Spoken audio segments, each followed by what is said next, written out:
Well, I've been farming for about 35 years, I guess. I immigrated about a little over 40 years ago by myself. Always wanted to farm, and my parents never had a farm, but my grandpa on my mom's side did, and I was there as a young boy. They grew sweet potatoes, sugar beets, onions, carrots, kind of the same thing as they're growing here in the Tabor area now, so that's kind of why I was drawn to this area, and I don't know. It's just, I was completely drawn to it. So I grew up in the city. It was a smaller city, something like Lethbridge. And the farm was not too far from there, about 15 kilometers, so I could do it on my pedal bike and later on my motorbike, whatever. And the summer holidays, whenever I had time, I was always there. Some of my buddies went to the swimming pool and, whatever, and had fun. And I felt kind of like, wow, I got to be on the farm. So it's really hard to explain, but it was always in me, I guess. I grow sugar beets and beans, and then like durum wheat and corn usually for silage, and sometimes canola and even yellow peas sometimes. But to fit that in the rotation that you would not have any disease pressures or less, I would swap land with my neighbor that would have potatoes. So I would grow beans on his land and he would grow his potatoes on my land. So that way you have a different crop in there again. So that way the rotation is quite broad, but I don't grow all the crops myself. I want my soil to be better every year because it's my bread and butter. I work with that same land all the time, so of course I want it to get better and better. These are small red beans, and just notice that they're flowering pretty good, but not too many pods yet. There's a little pod right here.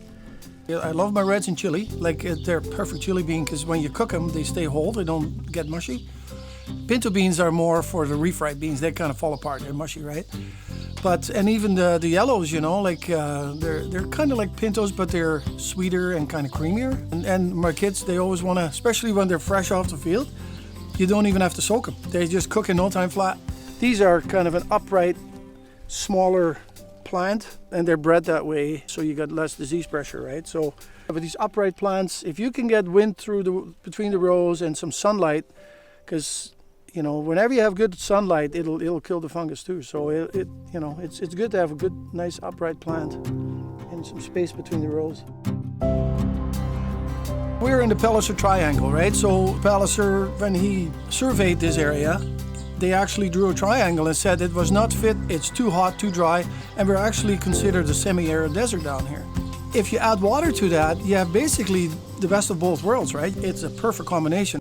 The pivots, they've come a long, long ways. Now we're down to drop tubes, we have eye wobblers, we have rotators, we have all kinds of different applications to put the same amount of water down, but you have way less pressure, so way less power usage. So if I'm going to turn it on right now, I will basically tell the end tower to start moving. The other towers will basically just fall in line. The end tower is moving, see, and then the second last tower is moving just because the micro switch tells it to that it's a little out of line.